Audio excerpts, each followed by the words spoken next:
Nous sommes en train de parler de la présence divine. Ce matin, nous allons voir une des bénédictions de la présence divine. Et quand non seulement une des bénédictions, mais aussi l'avantage. Ésaïe 41, verset 10. Ésaïe 41, verset 10. C'est un verset que tout le monde connaît. Une chose, c'est de connaître le verset. Une autre chose, c'est de vivre cette parole. Une chose, c'est d'avoir le verset dans la tête. Amen. Il ne faut jamais confondre ce que vous connaissez à ce que vous faites.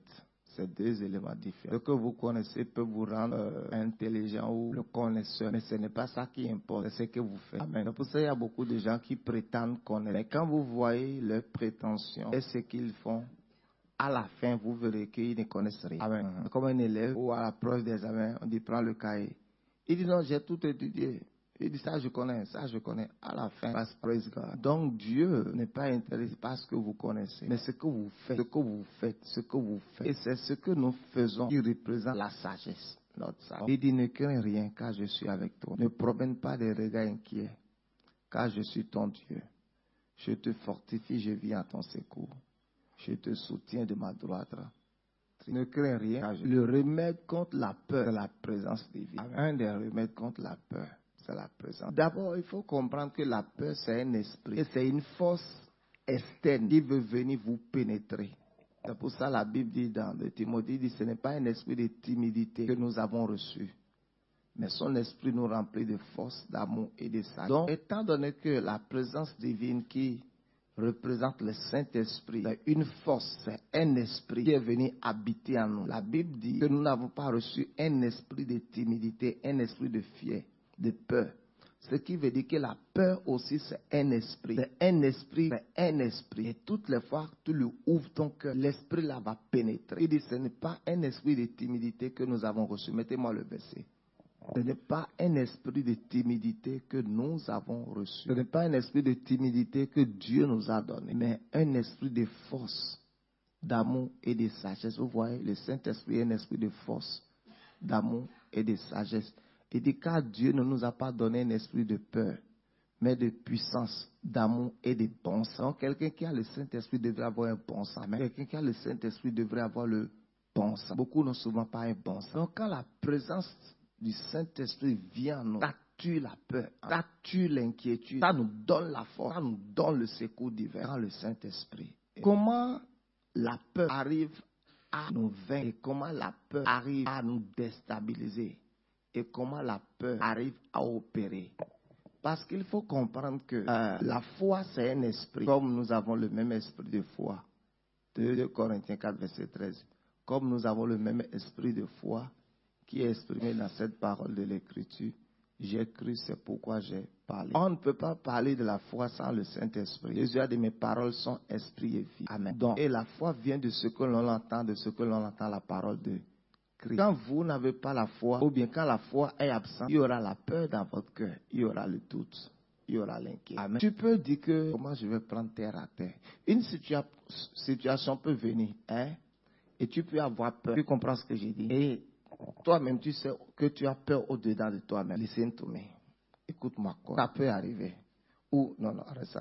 Quelque chose arrive seulement et puis tu as peur au-dedans de toi. Ce n'est pas un problème. Le danger, c'est de confesser ta peur. On peut t'appeler, te dire quelque chose et tu commences à paniquer. Même des rois dans la Bible. Mais là où tu prends ok.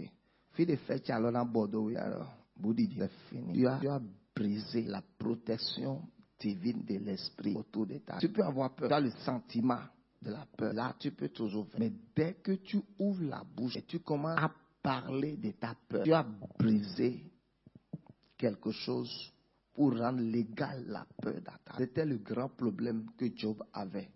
Job 3, verset 24, verset 5. Mettez ça. On peut t'appeler. On dit quelque chose est arrivé et tu commences à avoir peur. Tu vois, non? Et dès qu'on t'a dit, tu commences à avoir peur. En même temps que tu commences à parler, tu vois, c'est des choses-là qui te font aller en Bordeaux. Regarde le verset, s'il vous plaît. Ce que je crains.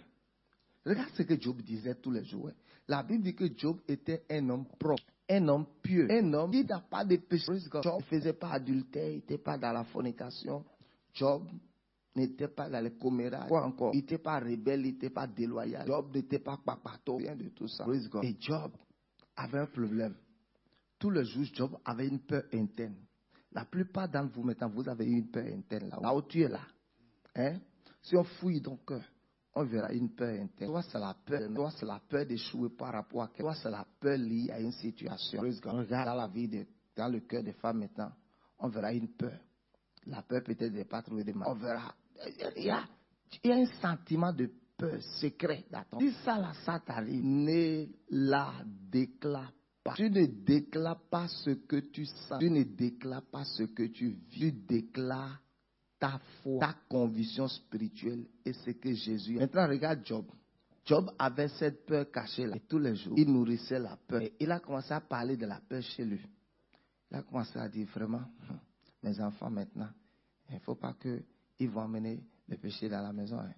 Il a commencé. Et regarde, Job a dit, ce que je crains, ce qui m'arrive. Donc, ça montre que, avec toute l'intégrité, la fidélité de Job, Job n'avait pas la foi. Dans le cœur de Job, il y avait cette peur cachée qu'il nourrissait. Quand cette peur cachée vient dans ton cœur, ne laisse pas cette peur cachée séjourner dans ton cœur. Ne la laisse pas habiter ton cœur. La Bible dit quoi? Que ce n'est pas un esprit de timidité que nous avons reçu. Tu vois donc, dès que ça commence à arriver, c'est une force externe qui veut te pénétrer et t'installer. Dès que tu commences à parler la peur, ça veut dire quoi? Que cette force externe t'a pénétré déjà. Job dit, maintenant ça veut dire quoi? L'esprit de peur maintenant a commencé à dominer en Job. Job dit, ce que je crains, c'est ce qui m'arrive. Ce que je redoute, c'est ce qui m'atteint. Autrement dit, je vais prendre le verset là de la sorte. À moi. Ce que je crains, c'est ce qui m'arrive.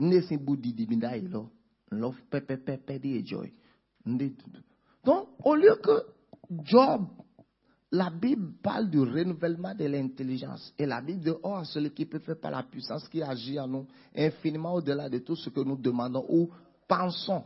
Donc Job dit, ah mon, nous bendedai, nous les pondelo, nous de donter le pepe, wami, unko dilemo, unko le do tipo na tafumi we tafumi chawe, le do vie na tafumi we tafumi, le razo na gbele, unko le razo na gbele. Pourquoi tu vas penser négativement? Il dit ce que je crains. Donc il y avait cette crainte dans son cœur, dans sa pensée, et il méditait là-dessus. Mais quand la présence de Dieu est à, il dit, ne crains. Il y a quelques problèmes au niveau de Job. Regardez, Dieu parlait de Job au ciel. Dieu parlait de... Allez dans le verset 23. Je vais vous montrer quelque chose. 23, s'il vous plaît, vite. Regarde, il dit à l'homme qui ne sait où aller et que Dieu sème de toutes parts. Verset 22. 21. Qui espère envers la mort et qui la convoite plus qu'un trésor. Qui serait transporté vers... Pourquoi donne-t-il la lumière à celui qui souffre et la vie à ceux qui ont l'amertume dans l'âme? 21. Qui espère envers la mort et qui la convoite plus qu'un trésor. Il dit, il espère envers la mort et convoite la mort comme un trésor. Et 22. Qui serait transporté de joie et saisi d'allégresse s'il trouvait le tombeau. Voyez les paroles de Job. La bouche de Job était remplie seulement de bêtises. Maintenant, verset 23. À l'homme qui ne sait où aller et que Dieu bloque de toutes parts, que Dieu sème de toutes parts. Il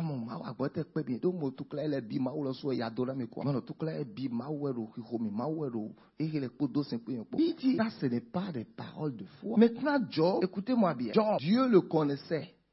Dieu parlait même de lui aux gens. Mais lui, tout ce que Dieu disait de lui au ciel là-bas, il n'était même pas conscient de la présence divine avec lui. La première chose, c'est de commencer à être conscient de la présence divine. Mais tu ne peux pas être conscient de la présence divine avec toi si tu vis dans le péché. Il dit, je suis avec vous si vous êtes avec moi. Job n'était pas conscient de la présence. Il n'était pas comme David, par exemple, qui va dire, quand je marche dans la vallée de l'homme de la mort, je ne crains aucun mal. Vous voyez maintenant David et Job, c'est deux personnes différentes. David a eu des troubles dans toute la Bible, a eu des problèmes. Mais quand vous voyez les paroles de David, elles sont toujours différentes. Oh mon Dieu, mon protecteur. Quand des méchants s'avancent, tu es ma défense. David savait balancer la foi au milieu des problèmes. Praise God. Il faut être conscient de la présence. Il dit, je vais vous donner un consolateur, l'esprit de vérité. Le Saint-Esprit est venu pour habiter. C'est le Saint-Esprit qui est la présence. Le Saint-Esprit, c'est la personne de Dieu, la personne glorieuse de Dieu. Il transporte toute la puissance et l'habileté céleste. Le Saint-Esprit vient habiter en toi. Quand le Saint-Esprit vient habiter en toi, tu deviens différent. Il a dit aux disciples, vous recevrez une puissance quand le Saint-Esprit viendra sur vous. Quand le Saint-Esprit est descendu sur Pierre, Pierre qui avait peur de devenir une femme, a prêché devant 3000 personnes. Pourquoi? La présence et l'entrée du Saint-Esprit dans sa vie a détruit la peur. Ça a éradiqué la présence du Saint-Esprit. C'est la raison pour laquelle toi et on ne devrait pas travailler pour frustrer ou attrister le Saint-Esprit dans nous. Nous devons travailler pour honorer, respecter et valoriser la présence. Tu n'es pas obligé de confesser tes problèmes. Dis à quelqu'un, ne parle pas de tes problèmes. Parle de la solution. Parle de ce que Dieu a dit. Ne parle pas de ce qui t'arrive. Je ne déclare jamais mes épreuves, mes problèmes, mes difficultés. I will not say. J'ai l'art de les minimiser. Sometimes, réellement, je traverse les choses. You will never know. Je reste toujours calme. Être trop agité.